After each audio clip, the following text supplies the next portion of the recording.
As I sit here typing this out on my laptop, I can't help but feel a sense of looming dread. The weight of my secret identity, Robert, hangs heavy on my shoulders.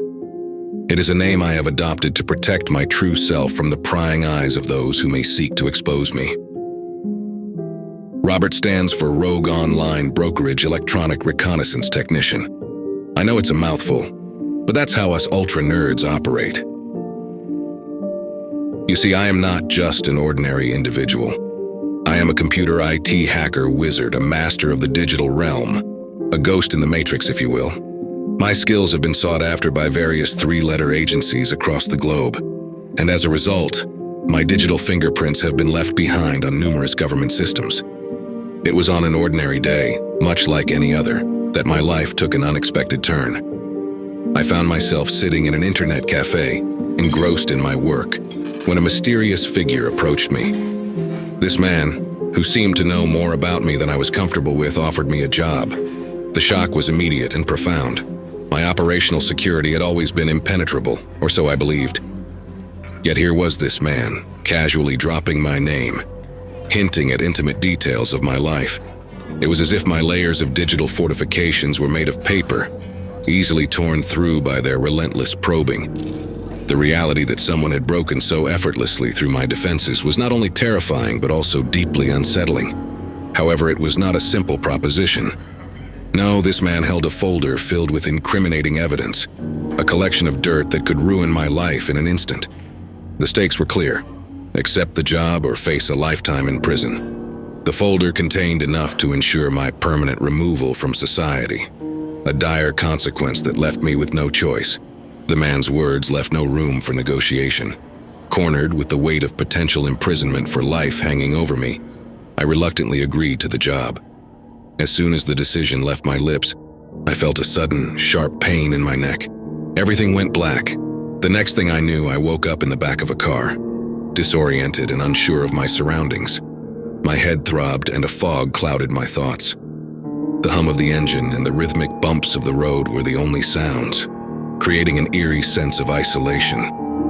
The man from the cafe sat across from me, his gaze piercing through my soul. I tried to recall how I had gotten here, but the memories were hazy, fragments of a nightmare slipping through my fingers. He briefed me on the task at hand, a vague IT security assignment at an undisclosed location, his words echoing in the confined space of the vehicle. As the car sped through unknown streets, my sense of foreboding grew. We arrived at a massive underground facility, a labyrinth of high-security doors and hallways that seemed to stretch on endlessly. The journey itself was a blur, designed to disorient me further. White-coated individuals scurried about, their purpose shrouded in secrecy. In the control room, they granted me access to their mainframe, the heart of their operation. The silence in the room was deafening, amplifying the sound of each keystroke I made.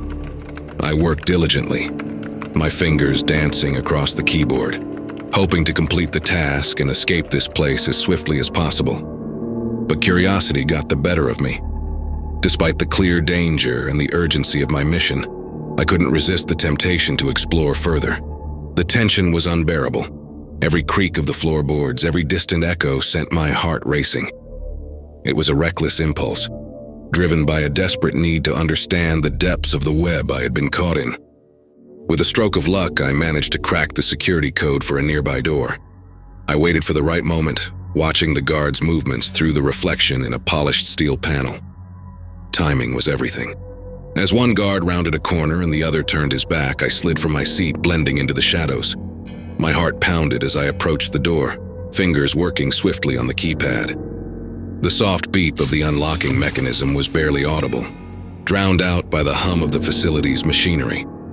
I glanced over my shoulder one last time, ensuring the coast was clear, and then cautiously slipped into the secure room, closing the door silently behind me. What I saw inside sent shivers down my spine. The walls were lined with large glassy tubes, each containing what appeared to be human bodies. But these were no ordinary individuals. They were world leaders, celebrities, people of immense influence. And yet they were not alive. Instead, they were more like sophisticated bodysuits, their faces frozen in an eerie stillness. The suits, for lack of a better description, had peculiar openings at the back, raising unsettling questions about their purpose. Were they designed for otherworldly entities? Advanced androids, perhaps? The openings clearly suggested they were meant for something to slip in, something not quite human. The implications were horrifying, and the mystery only deepened my dread. My heart raced as I grappled with the implications of what I had discovered. Who were these suits for? What sinister force was behind this elaborate charade? It was a chilling realization that the world we thought we knew was merely a facade, a carefully constructed illusion. The puppet masters pulling the strings remained hidden, their true intentions obscured from the masses. Returning home, I was consumed by fear. After finishing the job, I was led back to the car, my heart racing as I wondered what fate awaited me. They blindfolded me, and I felt a sharp prick in my arm. Darkness enveloped me as the drug took effect. When I awoke, I was lying on my couch, the familiar surroundings of my apartment doing little to calm my nerves. My head throbbed, and a lingering sense of dread gnawed at me. I knew too much. The knowledge I possessed made me a target, and I lived in constant paranoia. Every creak of the floorboards, every shadow flitting past my window sent jolts of adrenaline through my veins.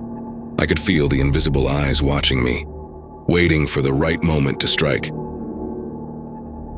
Thinking back to the dreadful experience in that horrifying laboratory, the room was filled with a sterile chill, the kind that gnaws at the edges of sanity. As I pondered the purpose of these terrifying bodysuits, another horrifying thought struck me. Were the suits already in use? Could it be that the true power behind these influential figures was not human at all, but something far more insidious? Were all the conspiracies about reptiles and interdimensional beings circulating for decades on the internet real? Questions flooded my mind, each one more disturbing than the last. Who was truly in control, and what role was I unwittingly playing in this nightmarish game? The depth of this conspiracy was staggering, and the terrifying reality of my discovery began to crush me under its weight. I knew I had to do something, to share my story and expose the truth.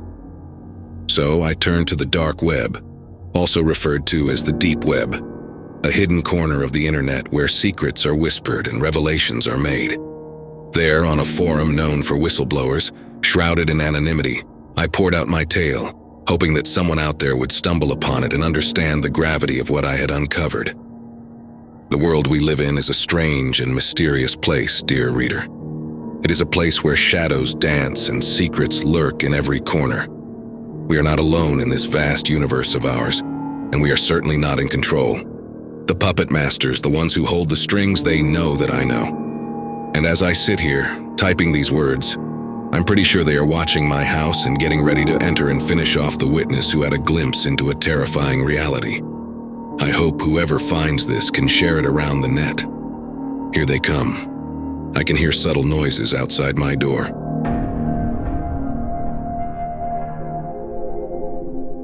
As the shadows lengthen and mysteries deepen, Nightfall Mysteries beckons you to join our community of thrill seekers and truth seekers. Subscribing, liking, and commenting on our channel helps us unravel more chilling tales and bring the unknown to light. If you have your own bone-chilling stories to share, drop them in the comments or DM us on Twitter X at NightMystery369. Don't forget to include how you'd like to be credited, whether anonymously or with the name of your choice. Until next time, let's continue our journey into the realms of Nightfall Mysteries.